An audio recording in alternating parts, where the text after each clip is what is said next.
마태복음 6장 7절에서 9절 말씀입니다. 신약 성경으로는 8페이지 쪽에 있습니다.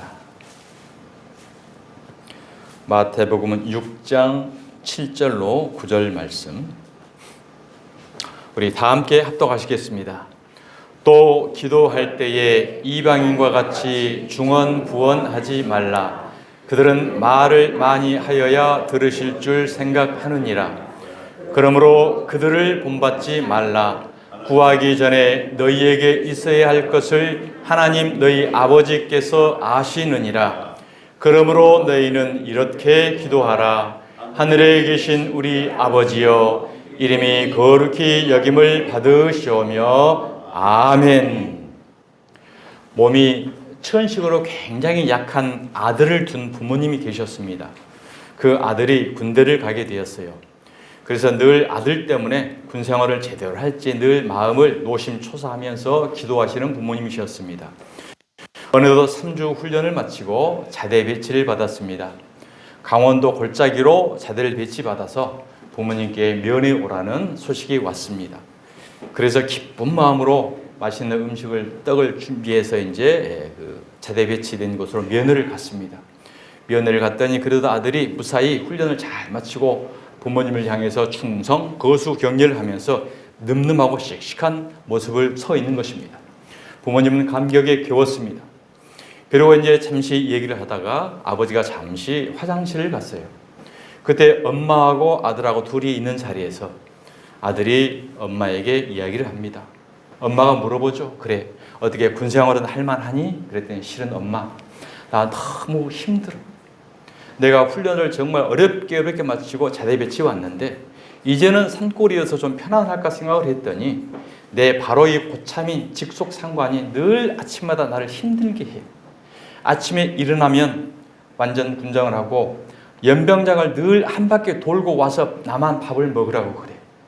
엄마 알다시피 내가 천식이 있잖아. 그래서 뛰기만 하면 가슴이 통증이 일어나서 제대로 뛸 수가 없어. 그래서 뛰다 보면은 연병장을 뛰다가 쉬고 그렇게 어렵게 한 바퀴 돌고 와서 밥을 먹으러 가면 이미 배식 시간은 끝나고 없어. 그래서 내가 아침을 굶을 때가 많아. 이 소리를 들은 엄마의 마음은 미어집니다. 그래도 군생활을 하고 있는 아들에게 어떻게 하겠어요? 아들아, 힘을 내자. 조그만 힘을 내자. 반드시 하나님께서 널 붙드시고 힘 주실 거야. 나도 너희를 위해서 기도할게. 그 상관을 너무 미워하지 말고 아무튼 입 꼭 다물고 조금만 참으면서 훈련을 잘 받아라. 하라는 대로 잘 견뎌라. 이렇게 케어를 하고 집에 왔어요. 집에 왔던 엄마는 눈물로 이제 그 아들이 연병장을 돌 시간에 같이 일어나서 초등학교 교정을 띱니다. 엄마가. 하나님, 우리 아들 지켜주세요. 쓰러지지 않게 해주세요. 그러면서 아들이 했던 말이 계속 메아리가 들려요. 나 이러다가 사고 칠 것 같아. 저 상관을 내가 가만히 못 둘 것 같아. 그러면서 달려고 왔는데 얼마나 마음이 조아리겠어요. 그래서 한동안 계속 그렇게 같이 시간에 뛰면서 기도를 하면서 뛰었는데 어느덧 아들로부터 한 통의 편지가 왔습니다. 어머니, 기뻐해 주세요. 오늘은 제가 무사히 쉬지도 않고 연병장을 한 바퀴 다 돌았습니다. 이제는 기침도 안 합니다. 그리고 배식 시간에 제대로 한 바퀴를 뛰고 와서 남들과 똑같이 지금 밥을 먹고 있어요. 그러면서 지금 생각을 해보니까 그 상관이 너무나 감사한 거예요. 상관에게 거수이냐 감사합니다 하고 격려를 했더니 얘가 어떻게 돌았나 하고 이제 너는 그만 뛰어라고 이야기를 해요. 그런데 나는 아닙니다. 이제는 내가 스스로 자발적으로 혼자 연병장을 뛰고 있습니다. 이와 같은 소식을 전해왔다는 사실인 것입니다. 여러분, 우리의 뜻과 하나님의 뜻은 늘 다를 때가 있어요. 하나님은 고난을 통해서 시련을 통해서 저와 여러분을 만들어 가시는 사실을 기억하시길 바랍니다. 엄마의 기도는 그 상관과 떨어지길 원했고 다른 보직 좋은 곳으로 이렇게 발령 내주기를 바랬던 거죠. 그런데 하나님께서는 그 아들의 가장 취약한 것을 아시고 인간적으로는 가장 나쁜 놈이지만 그를 들어서 그를 건강한 군인으로 만들고 하나님의 사람으로 만들고 하나님이 결코 하나님을 믿는 자들은 버리지 않는구나. 끝까지 붙들고 인도하신다는 사실을 어머님과 아들이 큰 하나님의 은혜를, 사랑을 깨달았다는 것입니다. 여러분, 기도라는 것은 모든 이방인들, 무속인들은 어떤 기도를 합니까? 내 뜻대로 되어지길 원하고, 내가 원하는 것이 되어지길 원하고, 내가 편안한 삶을 살기 위해서 모든 이와 같은 기도를 하고 있습니다. 그런데 기독교에서의 기도는 나의 뜻을 이루어 달라고 비는 것이 아니라 하나님의 뜻대로 되기를 원하며 비는 것이 기도인 것입니다. 결국 하나님께서 원하시는 것을 우리에게 소원하게 하시고 우리를 하나님의 계획대로 만들어 가시는 것이 하나님이 저와 여러분에게 원하는 기도인 것입니다. 그래서 우리는 늘 연약해서 그 하나님의 뜻대로 제대로 기도를 하지 못하죠. 늘 그 아들처럼 저 원수하고 헤어지길 원하는 거고, 좋고 편안한 곳으로 우리는 옮겨지기만을 원하는 늘 그런 기도만 한다는 거죠. 그래서 성경이 뭐라고 하냐면은 너희는 연약해서 기도를 제대로 할 줄 모른다. 그렇기 때문에 너희들은 성령을 구하라고 저와 여러분에게 말씀하신 것입니다. 누가복음 11장 9절을 한번 보시겠습니다. 내가 또 너희에게 이르노니 구하라. 그러면 너희에게 주실 것이요. 찾으라. 그러면 찾아낼 것이요. 문을 두드리라. 그러면 너희에게 열릴 것이니 구하는 이마다 받을 것이요. 찾는 이는 찾아낼 것이요. 두드리는 이에게는 열릴 것이야. 이것은 하나님을 제대로 믿지 않는 모든 이방인들이 그 아들처럼 그 열악한 군대 환경을 바꿔주게 해달라고, 조건을 변경해달라고, 내 필요한 것을 다 하려고 찾고 부르고 두드린다는 사실이죠. 그런데 11절 보십시오. 너희 중에 아버지 된 자로서 누가 아들이 생선을 달라 하면 생선 대신에 뱀을 주며 알을 달라 하는데 전갈을 주겠느냐? 너희가 악할지라도 좋은 것을 자식에게 줄 줄 알거든 하물며 너희 하늘 아버지께서 구하는 자에게 성령을 주시지 않겠느냐 하시니라. 그렇습니다. 우리는 성령님이 오시지 아니하면 늘 이방인들, 무속인들하고 똑같은 기도만을 합니다. 그러나 성령님이 우리 안에 오시게 되면 성령님을 통해서 하나님의 뜻대로, 하나님이 원하시는 대로 그 원함을, 우리에게 원함을 주시고 그 원함을 우리가 기도하게 하신다는 사실이죠.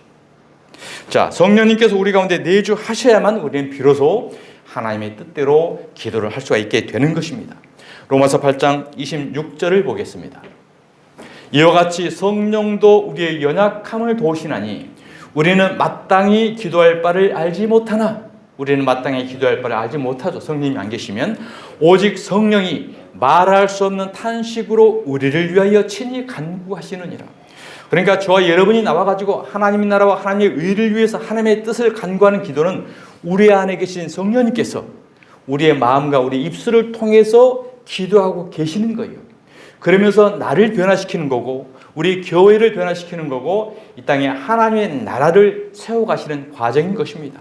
마음을 살피시는 이가 성령의 생각을 아시나니 이는 성령이 하나님의 뜻대로 성들을 위하여 간구하심이라. 그러죠. 성령이 하나님의 뜻대로 우리를 통해서 하나님께 기도하게 하시게 한다는 사실이에요. 그러니까 이 기도의 내용을 보면 저분이 성령에 의한 기도인가, 성령이 아닌 이방인의 기도처럼, 무속인의 기도처럼 똑같이 하고 있는 건가, 이것을 우리는 판가름할 수가 있다는 것입니다. 예수님께서 십자가에 지시기 전 겟세마네 동산에서 땀방울이 핏방울이 되도록 기도하셨습니다. 마태복음 26장 39절입니다. 조금 나아가사 얼굴을 땅에 대시고 엎드려 기도하여 이르시되 내 아버지여 만일 할만하시거든 이 잔을 내게서 지나가게 하옵소서. 이 잔이라는 것이 예수님의 고난의 십자가 사건입니다. 할 수만 있다고 한다면 이 십자가를 지는 이 고통, 이 길을 피할 수 있으면 좀 벗어나게 해주세요. 이 기도를 한 겁니다. 예수님이 인간의 몸을 입고 이 땅에 오셨죠. 그리고 과연 이 십자가를 꼭 져야만 하는 것입니까? 이것을 반문하시는 거죠. 예수님께서 육체의 고통만을 피해달라고 하는 이 기도가 아닌 거고, 진정한 예수님의 이 기도의 내용은 뭐냐면은 예수님은 하나님과의 일체이십니다. 하나님과 한 몸이셨어요. 그런데 예수님이 가장 고통스럽게 생각했던 건 뭐냐면은 하나님과 잠시 떨어진 것. 이것이 가장 큰 저주고 큰 고통임을 예수님은 아셨던 겁니다. 저와 여러분 때문에 십자가의 사건 동안 잠시 하나님과 떨어지시잖아요. 수호 지옥에 내려가시잖아요. 이 고통이 저와 여러분뿐만이 아니라 우리의 영혼의 가장 큰 저주라는 사실을 깨달으시길 바랍니다. 그래서 예수님이 어차피 죽으러 오신 분이신데 십자가 달려 죽을 걸 알고 그 목적 때문에 이 땅에 오셨잖아요. 그런데 그 죽는 그 고통 때문에 아프고 고통스러워 무서워서 기도한 게 아니에요. 하나님과 잠시라도 떨어져야만 하는 그 안타까움, 이것 때문에 눈물을 흘리면서 기도해. 내가 과연 정말로 하나님과 잠시 떨어져야만 한단 말입니까? 떨어지지 않고도 구속사를 이룰 수 있는 방법이 있다고 한다면 좀 변경해 주세요. 이걸 이야기한 거죠. 자, 그러면서 그러나 뭐 나의 원대로 마옵시고 아버지의 원대로 하옵소서 하시고 그렇습니다. 만일에 예수님의 원대로 기도의 응답이 이루어졌다고 한다면 예수님은 십자가에 달려 죽지 않으셔도 되겠죠. 그러면 저와 여러분의 죄는 그대로 남게 되는 것입니다. 그래서 예수님은 기꺼이 내 뜻이 아니고 아버지의 뜻이 꼭 내가 십자가에 달려 죽고 하나님과의 단절이 이루어져야만 된다고 한다면 그 뜻대로 하십시오 라고 내 뜻이 아닌 아버지의 뜻대로 예수님은 기도하셨던 것입니다. 주기도문은 예수님께서 우리에게 가르쳐 주신 기도의 문으로 하나님의 계시가 담겨 있고 하나님의 깊은 소망이 담겨 있습니다. 그래서 우리는 이 주기도문을 통해 하나님의 가장 깊은 소원을 발견하고 또 기도를 우리의 기도로 만들어서 하나님의 깊은 소원과 하나가 될 수 있는 것입니다. 자, 그럼 예수님께서 주기도문을 제자들에게 이렇게 가르쳐 주신 배경이 있어요. 오늘 본문에는 그런 배경이 안 나와 있지만 같은 사건을 같은 내용으로 기록된 누가복음 11장 1절을 보면 한번 보겠습니다. 예수께서 한 곳에서 기도하시고 마치심에 제자 중 하나가 여짜오되 주여 요한이 자기 제자들에게 기도를 가르친 것과 같이 우리에게도 가르쳐 주옵소서. 예수님의 제자들은 유대인들입니다. 유대인들은 기도가 생활이에요. 그들은 기도의 문도 있고요. 기도에 정말 철저한 기도문이 있어서 하루 3번은 꼭 기도를 외우면서 기도를 했던 사람들이에요. 늘 삶이 기도에 젖어 있던 사람들인 거죠. 그러면 그들이 스스로는 기도에 대해서만큼은 완벽하게 잘 하고 있다라고 자부하고 있던 사람들이에요. 그런데 그들이 예수님께 기도를 가르쳐 달라고 했던 것은 그들이 기도를 할 줄 몰라서 가르쳐 달라고 했던 게 아니라는 사실이죠. 그 배경은 어떤 배경이냐면은 당시에는 메시아 대망 사상이 있었습니다. 그래서 메시아가 다시 곧 나타나서 과거의 다윗 왕국과 같은 그런 나라를 회복할 것이다. 그래서 우리는 다윗 같은 메시아가 오면 우리가 지금 현재는 로마의 속국으로 있지만 로마를 물리쳐버리고 세계를 다 정복을 해서 이 땅의 가장 강대국, 하나님의 역사를 전무후무한 그런 나라를 회복하고 만드실 것이다. 이런 세상적 회복 기대를 늘 갖고 있었다는 사실이죠. 그러면서 당시에는 대표적으로 세 개의 그 단체, 세 개의 파가 있었어요. 첫 번째 파가 어떤 파냐면은 바리새파. 이들은 바리새인들 중심으로 해가지고 율법주의, 경건 운동을 하는 사람이었습니다. 그래서 우리는 생명이 말씀대로 철저하게 잘 지키고 기도하고 해서 그분을 잘 우리가 준비하고 모시자. 그래야 우리가 이 세상을 우리가 정권을 다 잡을 수 있다라는 바리새파, 율법주의가 있었죠. 두 번째는 에세네파라고 있습니다. 에세네파는 굉장히 과격분자들인데 우리가 로마에 지금 지배를 당하고 있는데 저 로마에서부터 메시아가 오면 해방을 시키기 때문에 우리가 미리서 이 독립운동을 하자. 일명 구국운동, 애국운동 이런 운동을 했던 거예요. 그래서 그 로마의 사람들에게 때로는 테러를 자행을 하면서 그들을 우리 독립투사들처럼 그런 운동을 계속했던 자들이 이제 강경파, 에세네파가 있었어요. 하나님을 믿으면서. 그리고 세 번째는 세례 요한파가 있었습니다. 세례 요한은 독사의 자식들아 회개하자면 너는 심판받을 거야. 이와 같이 계속 외쳤던 거죠. 그런 상황에서 세례 요한의 제자였던 분들이 대부분 예수님 쪽으로 몰려옵니다. 넘어와서 자, 우리가 세례 요한을 스승으로 모시고 있었을 때는 이러이러한 슬로건, 비전과 목표가 있었습니다. 자, 우리도 이제는 한 파를 만들었기 때문에 우리의 파를 재건하게 되고 우리의 파가 크게 되려면 우리의 세와 슬로건과 비전과 목표가 있어야 되지 않겠습니까? 그런 뜻에서 제자들이 예수님께 이야기를 한 것입니다. 이미 그들은 기도에 대해서는 대가라고 자부했던 사람들이거든요. 그러니까 세속적인 세상의 새 형성을 위해서 그들이 예수님께 요구를 했지만 예수님은 진정한 성경 전체를 율법을 완성한 하나님의 계시가 담긴 주기도문을 그들에게 가르쳐 주었던 것입니다. 요한도 자신의 신학적, 종말론적 소망 등을 담아 기도문을 만들었고 제자들에게 그렇게 가르쳐서 하나님께 기도하도록 했습니다. 그래서 제자들이 예수님에게 요한이 자기 제자들에게 기도를 가르친 것과 같이 우리에게도 가르쳐 주옵소서 라고 우리도 새 시대를 이끌어가는 무리가 되었으니 우리의 멋진 조직 비전 슬로건을 하나 만듭시다 라는 그런 부탁이었던 거죠. 요즘 말로 말하면 우리의 교회의 비전과 슬로건을 만들어 달라는 요구인 것입니다. 여러분, 주품의 교회의 슬로건과 비전이 무엇이죠? 개혁주의 5대 솔라입니다. 여러분 주보에 나와 있죠. 오직 성경, 오직 그리스도, 오직 믿음, 오직 은혜, 오직 하나님께 영광.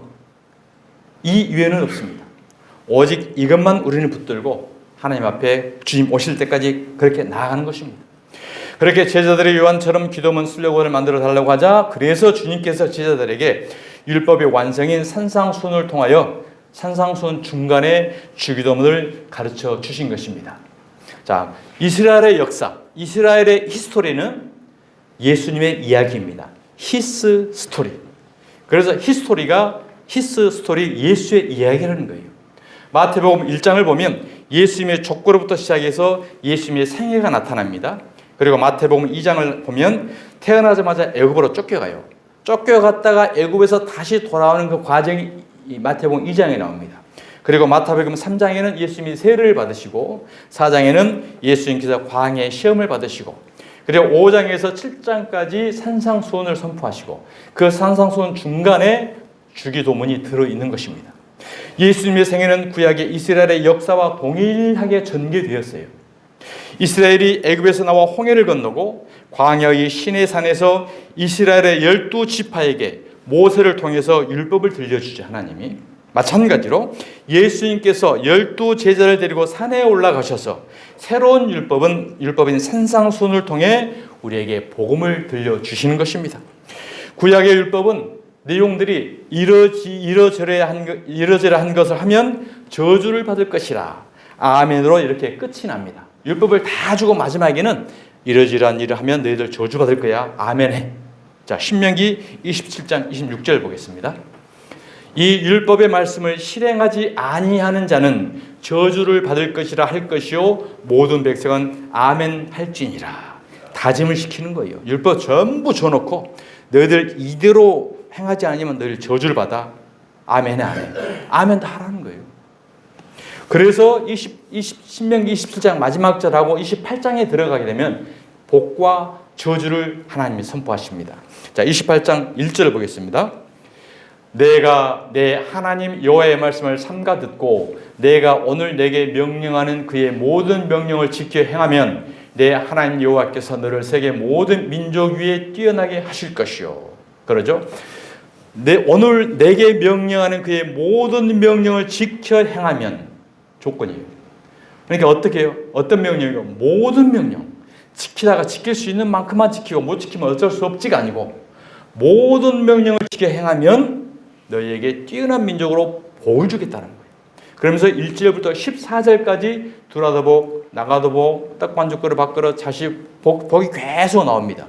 자, 그리고 저주를 선포하는 내용인데 만일 이 모든 명령과 규례를 지켜 행하지 않으면 이 모든 저주가 내게 임한다라고 또 말씀하셔요. 신명기 28장 15절 보겠습니다. 내가 만일 내 하나님 여호와의 말씀을 순종하지 아니하여 내가 오늘 내게 명령하는 그의 모든 명령과 모든 규례를 지켜 행하지 아니하면 이 모든 저주가 내게 임하며 내게 이를 것이니 1절부터 14절까지는 모든 명령을 지키면 복을 주고 15절부터 무려 끝까지 69절까지 내용에 대해서는 이 모든 명령, 모든 규례를 늘 지키지 못하면 어마어마한 이런 저주가 다 너에게 퍼부을 거야. 이런 말씀이셔요. 그러니까 축복을 준다는 말씀은 14절, 저주를 준다는 말씀은 55절, 4배 이상의 많은 부분을 저주의 포인트가 있습니다. 결국 하나님께서 율법을 주신 목적이 무엇이겠습니까? 율법 아래에 있는 자는 저주를 받을 자임을 깨달으라는 말씀으로 율법을 우리에게 주신 것입니다. 곧 십자가의 필연성을 강조하기 위해서 먼저 율법을 이와 같이 내놓는 거예요. 자, 로마서 3장 19절을 보겠습니다. 우리가 알거니와 무릇 율법이 말하는 바는 율법 아래에 있는 자들에게 말하는 것이니, 율법 아래에 있는 자들이라는 것은 율법을 지켜서 의로워지려고 하는 자들. 이는 모든 입을 막고 너희들 잔소리하지 마. 온 세상으로 하나님의 심판 아래에 있게 하려 함이야. 이게 하나님의 말씀이에요. 자, 그러므로 율법의 행위로 그의 앞에 의롭다 하심을 얻을 육체가 없나니 율법으로는 죄를 깨달음이라.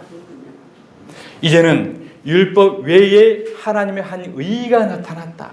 율법 이외에 하나님의 계획, 하나님의 뜻, 하나님의 방법이 나타났다. 율법과 선지자들에게 증거를 받은 것이라. 율법과 선지자는 구약 전체를 말한 것입니다.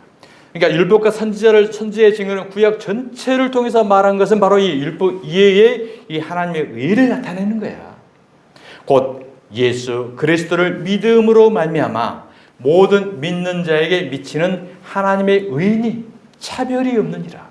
당시에는 유대인들만 구원받는다고 했는데 이제는 예수 그리스도를 믿는 모든 이 백성들 차별이 없이 다 구원받는다는 사실인 거죠. 율법을 지켜서 의롭게 되어야 한다고 주장하는 것들은 바로 지금도 이 하나님의 은혜를 폐하는 것이고요. 십자가를 헛되게 하는 행위인 거예요. 그들이 누구였습니까? 바리새인들이었잖아요. 갈라디아서 2장 21절입니다. 내가 하나님의 은혜를 폐하지 아니하노니 만일 의롭게 되는 것이 율법으로 말미암으면 그리스도께서 헛되이 죽으셨느니라. 이게 마귀입니다. 사단입니다. 사단은 하나님의 은혜를 덮고요, 십자가를 헛되게 하기 위해서 세상적인 것, 세속적인 것, 세상에 하나님의 의를 드러낼 수 있는 이쪽으로 계속 몰아가요. 그것이 어디에서 이루어졌습니까? 에덴 동산에서 이루어졌잖아요. 이 선악과를 네가 따먹으면 너도 하나님처럼 눈이 밝아지고 똑똑해지고 능력자가 되고 이 세상을 이롭게 하고 세상을 변화시킬 수 있는 하나님 대리인처럼 엄청난 능력의 그리스도인이 돼. 그런데 그 하나님은 그걸 먹으면 넌 죽는다고 했잖아요. 그런데 여전히 율법을 제대로 지켜서 우리가 기독교가 세상을 변화시키자라는 거죠. 예수 십자가로 가야 되는데 십자가를 외면하고 곁길로 가는 거잖아요. 그것은. 이것이 사단입니다. 뱀입니다. 우리는 오직 은혜와 십자가의 목표가 있어야 돼요. 은혜와 십자가를 덮어놓은 다른 것 목표가 있다고 한다면 에덴 동산에 선악과를 따먹고 너도 하나님처럼 되라는 마귀의 유혹이라는 사실을 우리는 깨달아야 할 줄 믿습니다. 오직 우리는 하나님의 은혜, 오직 은혜 복음뿐인 것입니다. 그래서 새로운 은혜의 율법인 산상수훈은 어떻게 시작을 하나요? 심령이 가난한 자는 복이 있나니 복이 있나니 복이 있나니로 시작을 합니다. 구약 율법은 저주를 받는다, 저주받는다, 저주받는다인데 예수님의 은혜, 예수님의 십자가를 통해서 저주에서 우리는 복이 있는 자로 바꿔지는 역사가 있게 된 줄 믿으시길 바랍니다. 율법 아래에 있었던 구약의 이스라엘은 죄 지으면 저주를 받는다로 끝이 나지만 이제 신약에서 새로운 이스라엘, 천국 백성에게 주어지는 하나님의 율법은 예수 그리스도의 완전한 순종으로 말미암아 은혜의 복으로 시작이 되는 것입니다. 하나님께서 모세에게 율법을 주면서 마지막에는 노래를 하나 만들어요. 이 노래가 이제 모세의 노래라는 건데 노래를 만들어서 이스라엘 백성들에게 늘 부르도록 가르쳐라. 자, 신명기 31장 19절을 보겠습니다. 그러므로 이제 너희는 이 노래를 써서 이스라엘 자손에게 가르쳐 그들의 입으로 부르게 하여 이 노래로 나를 위하여 이스라엘 자손들에게 증거가 되게 하라. 사람들은 이렇게 이야기하면 듣고 잊어먹잖아요. 그러니까 노래를 만들어가지고 날마다 부르게 해라. 부르게 해라. 하나님이 지금 지시한 거죠. 자, 그럼 그 노래의 내용이 어떤 내용일까요?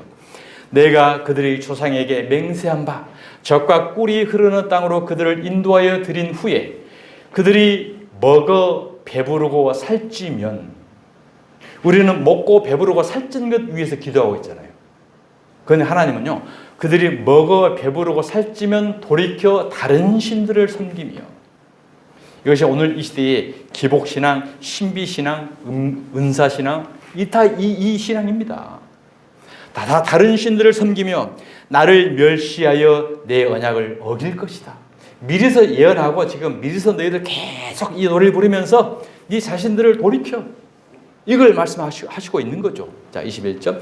그들이 수많은 재앙과 환난을 당할 때에 그들의 자손이 부르기를 잊지 아니한 이 노래가 그들 앞에 증인처럼 되리라. 그들이 수많은 재앙과 환난을 당할 텐데 그때 이 노래를 부르면서 우리가 목과 배부르고 등 따셔서 다른 신 우상을 섬겼구나. 그래서 하나님 우리에게 재앙과 고통과 진노를 내렸구나. 노래 부르면서 깨달으는 거예요. 그래서 마침내 그들이 이스라엘은 아수리에 멸망당하고 유다는 바벨론을 패망당하고 70년 포로생활 돼가지고 그 바벨론 강가에서 이 노래를 부른 거예요. 하나님 이제 깨닫네요. 율법 받았을 때 몰랐는데 재앙과 환난을 통해서 처참한 지경에 가보니까 이 노래를 부르면서 비로소 깨닫고 이제는 정말 신실하게 예배드리고 싶습니다. 엎드려 눈물로 고백할 때 하나님은 수르바벨을 통해서 그들을 회복하는 역사를 베풀어 주는 것입니다. 자, 재앙과 환난을 당할 때 그들의 자손이 부르기를 잊지 아니한 이 노래가 그들 앞에 증인처럼 되리라. 나는 내가 맹세한 땅으로 그들을 인도하여 드리기 전 오늘 나는 그들이 생각하는 바를 아노라. 그렇습니다. 저와 여러분 앞으로 우리가 신실하게 나아갈지 이들처럼 등 따시고 배부르면 다른 신을 추종할지 하나님은 다 아신다는 거예요. 우리 창세 전에 우리를 예정하신 분이 우리의 마음과 생각과 모든 것을 다 알고 계셔요. 그래서 우리는 잠시만 기회만 있으면 곁길로 가려는 속성이 있어요. 각기 양처럼 다른 제 길로 행하거늘 양은 늘 주인이 눈만 벗어나면 다른 길로 가요. 골짜기로 가고 낭떠러지로 떨어지고 그러면 나중에 주인이 가서 이제 건져 오잖아요. 그런 양의 속성을 가지고 있기 때문에 우리 생각을 하나님은 다 알고 계시는 거예요. 그래서 우리는 끊임없이 기도와 말씀과 이 찬양을 떠나버리면은 이 울타리를 벗어날 수 있는 요소들이 늘 저와 여러분에게 있는 것입니다. 그러므로 모세가 그날 이 노래를 써서 이스라엘 자손들에게 가르쳤더라. 그들은 이 노래를 계속 불렸으면서도 재앙과 환난을 당하기 전까지는 깨닫지 못했죠. 그들이 비로소 재앙과 환난을 당한 이후에야 우리가 평생 동안 불러왔던 그 노래의 내용이 이 내용이구나. 이와 같이 깨닫게 된다는 것입니다. 구약에서는 이스라엘이 얼마나 죄악된 민족인가를 모세의 노래를 불러야 했고 신약에서는 저주의 자리에서 은혜의 복된 자리로 불러주신 노래가 있었으니 그것이 바로 주기도문입니다. 그래서 늘 우리가 주기도문을 고백하잖아요. 주기도문은 먼저 하나님 아버지로 시작해야 합니다. 하나님 아버지를 시작을 하고 그 다음에 기도의 내용이 7가지가 쭉 열거가 돼요. 첫 번째는 이름이 거룩히 여김을 받으시오며, 두 번째는 나라가 임하시오며, 세 번째 뜻이 하늘에서 이룬 것 같이 땅에서도 이루어지이다. 네 번째 오늘 우리에게 일용할 양식을 주옵시고, 다섯 번째 우리가 우리에게 죄 전자를 사하여 준 것 같이 우리 죄를 사하여 주시옵고, 여섯 번째 우리를 시험에 들게 하지 마시옵고, 일곱 번째 다만 악에서 구하시옵소서. 7가지의 기도 내용이 쭉 집약이 되어 있어요. 자, 7이라는 숫자는 완전 숫자입니다. 그래서 예수님께서 완전한 기도를 주기도문을 통해서 저와 여러분에게 가르쳐 주신 것입니다. 주기도문의 7개 중 3개는 하나님에 대한 기도예요. 하나님에 대한. 이게 3이라는 숫자는 그래서 하늘의 숫자, 성부, 성자, 성령, 하늘의 숫자인 거고, 나머지 4개는 땅의 숫자예요. 우리들을 위한 기도라는 거죠. 그래서 3 더하기 4가 7이 되는 거죠. 하늘과 땅이 하나가 되면 완전수, 완전한 7이 된다는 사실이죠. 하나님이신 예수님이 인간의 몸을 입고 오신 분이시죠. 그러니까 하나님이신 예수님이 3, 인간의 몸을 입으신 예수님이 4, 합해져서 7 완전한 우리의 남편, 신랑으로 오신 분이 예수인 것입니다. 그래서 사마리아 여인이 5 남편도 네 남편 아니야, 6 남편도 네 남편 아니야, 네 앞에 서 있는 나 7번째 나, 내가 너의 진정한 남편이라고 우물가에서 예수님이 말씀하시는 거예요.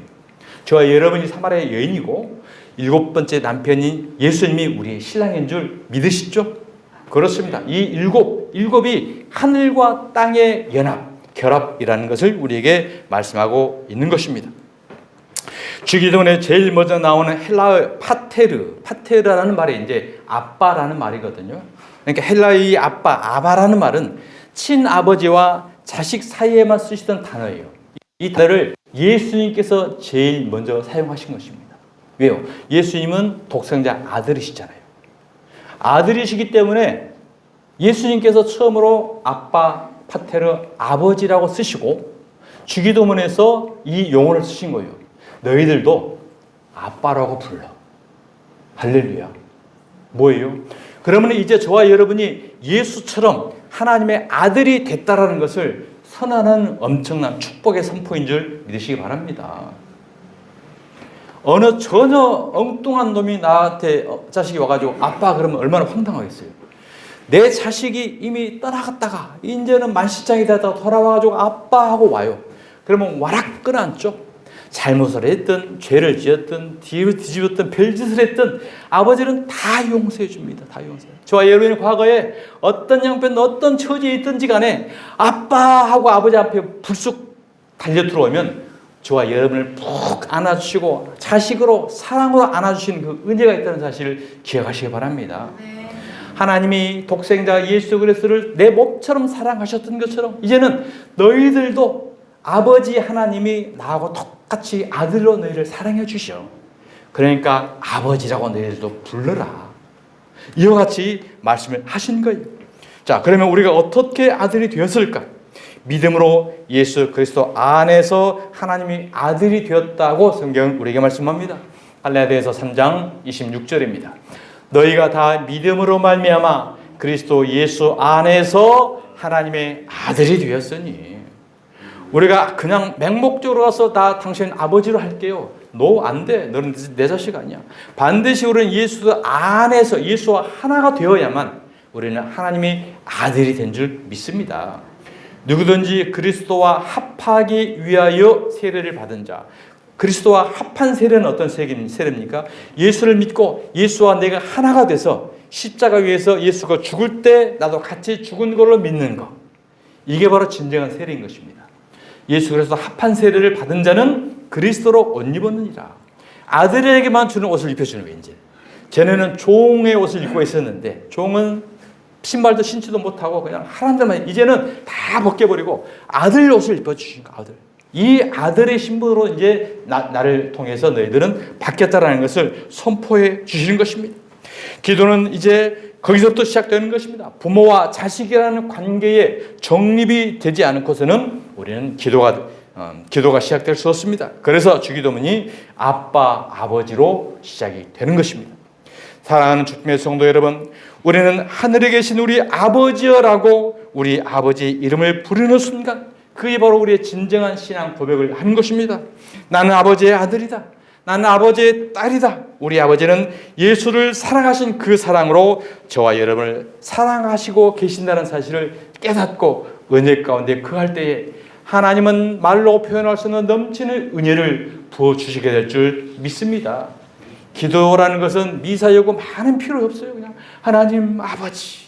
이 마음을 갖고 하나님 아버지 부르는 그게 바로 진실된 기도라는 사실을 깨달으시길 바랍니다. 이와 같이 간절한 마음으로 그 사랑의 마음을 갖고 하나님 아버지라고 부를 때에 그 놀라운 축복과 은혜가 우리의 영혼을 덮어주시는 것입니다.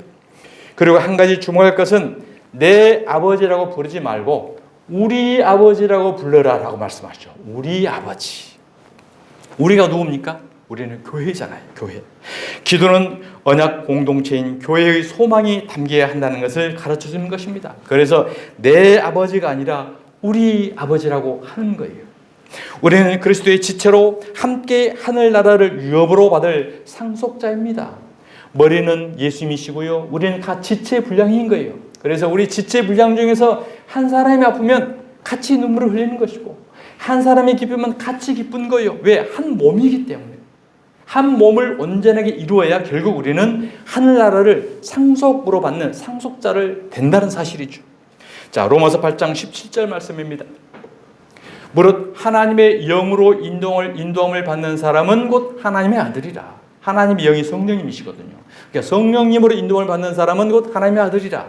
너희는 다시 무서워하는 종의 영을 받지 아니하고, 이 종의 영이 무엇이요? 율법을 통해서 의로워지려고 하는 그 율법 시대 종의 영. 아니하고 양자의 영을 받았으므로 우리는 아빠 아버지라고 부르짖느니라. 아멘. 아빠 아버지, 아버지 하나님, 주여, 다 이 같은 내용인 거예요. 그래서 우리는 기도를 시작하면서 아빠하고 그분을 부르면서 하늘에 계신 아버지라고 기도를 하게 되는 것입니다. 우리는 그리스도의 지체로 함께 유업을 상속받을 자이기 때문에 기쁨만 있는 것이 아니라 고난도 있어요. 고난과 슬픔과 눈물과 아픔을 함께 나눈다는 사실이죠. 로마서 8장 17절, 자녀이면 또한 상속자. 왜? 하나님, 이 부모들도 다 상속을 자녀에게 주잖아요. 남들에게 주지 않잖아요. 그러니까 하늘나라의 유업을 누구에게 주겠어요? 하나님의 자녀인 저와 여러분에게 주시는 것입니다. 자녀이면 또한 상속자, 곧 하나님의 상속자요, 그리스도와 함께 한 상속자니. 조건이 있죠. 개별적 상속자가 아니고 율법을 통한 의를 이룬 상속자가 아니고 반드시 그리스도와 함께 한 상속자니, 우리가 그와 함께 영광을 받기 위하여 고난도 함께 받아야 할 것이니라. 그렇습니다. 생각하건대 현재의 고난은 장차 우리에게 나타날 영광과 비교할 수 없도다.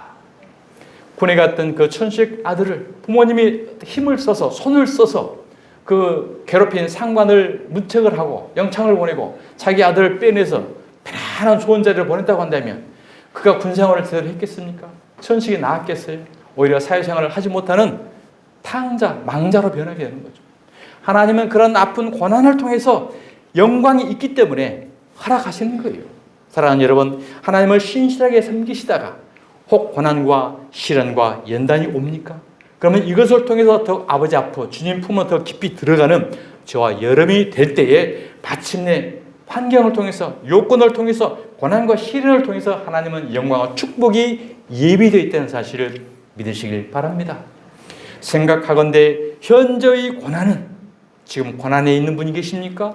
현재의 고난은 우리에게 나타날 영광과 비교할 수 없도다. 이 고난을 통해서 우리는 더 깊이 주님 품으로 아버지를 보면서 와락 뛰어드는 거예요. 그때 우리 주님께서 꼭 안아주시고 할렐루야 영광 가운데 있게 되는 은혜가 된 줄 믿습니다. 오늘 말씀을 생각하시면서 오늘 본문을 다시 한번 읽읍시다. 우리가 처음에 읽었을 때하고 이 본문 내용을 마음에 깨닫고 읽었을 때하고 어떤 감동이 다가오는가. 시작. 또 기도할 때에 이방인과 같이 중언부언하지 말라. 그들은 말을 많이 하여야 들으실 줄 생각하느니라. 그러므로 그들을 본받지 말라. 구하기 전에 너희에게 있어야 할 것을 하나님 너희 아버지께서 아시느니라. 그러므로 너희는 이렇게 기도하라. 하늘에 계신 우리 아버지여, 이름이 거룩히 여김을 받으시오며. 아멘. 시간 간절한 마음으로 아버지를 한번 불러보겠습니다.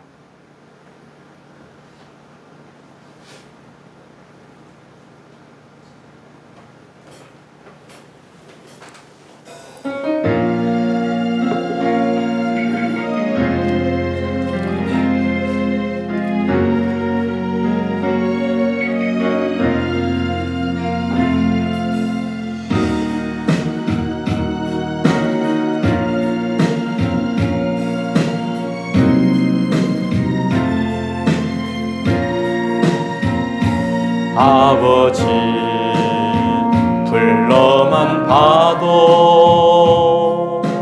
그 사랑에 눈물 나요. 나 같은 죄인을 사랑하신 아버지 온종일 울어봐도 감당할 수 없는 그 사랑, 그 크신 사랑을 어찌 말로 표현하리. 아버지, 아버지, 내 영혼 깊은 곳에서 불러보는 내 아버지, 나의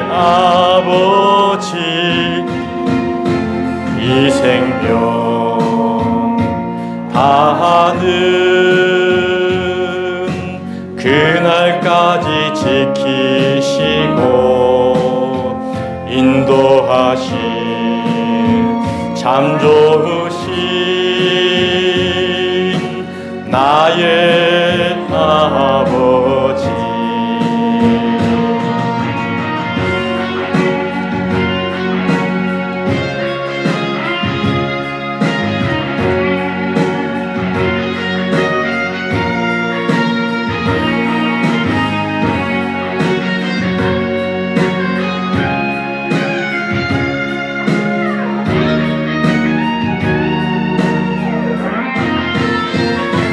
아버지 생각만 해도 그 은혜에 감사해요. 나 위에 십자가 대신 지신 그 사랑, 아버지 그 사랑이 강물처럼 흘러넘쳐요. 그 크신 사랑을 어찌 말로 표현하리. 아버지 아버지 간절히 두 손을 잡고 불러보는 내 아버지, 나의 아버지. 이 생명 다하는 그날까지 동행하며 인도하신 진실하신 우리 아버지. 아버지 아버지 간절히 두 손을 잡고 불러보는 내 아버지, 우리 아버지. 이 생명 다하는 그날까지 동행하며 인도하신 진실하신 우리 아버지.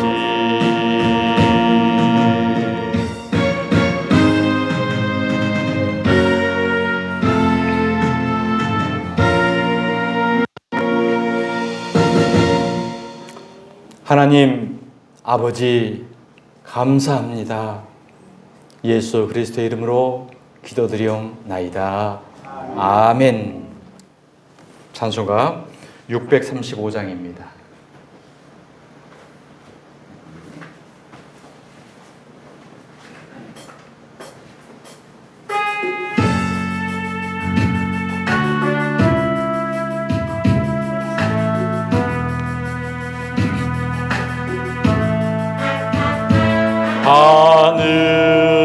하늘에 계신 아버지, 이름 거룩하사 주님 나라 임하시고 뜻이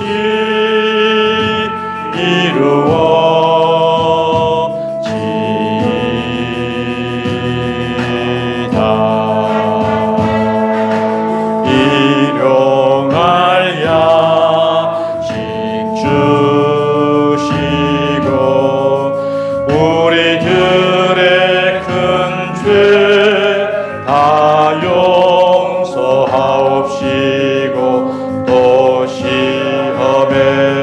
즐겨 마시시고 악에서 구원하소서.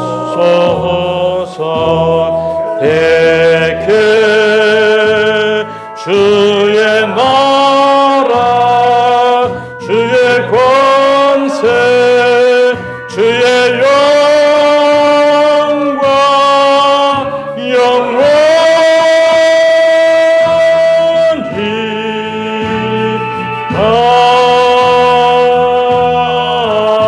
아멘.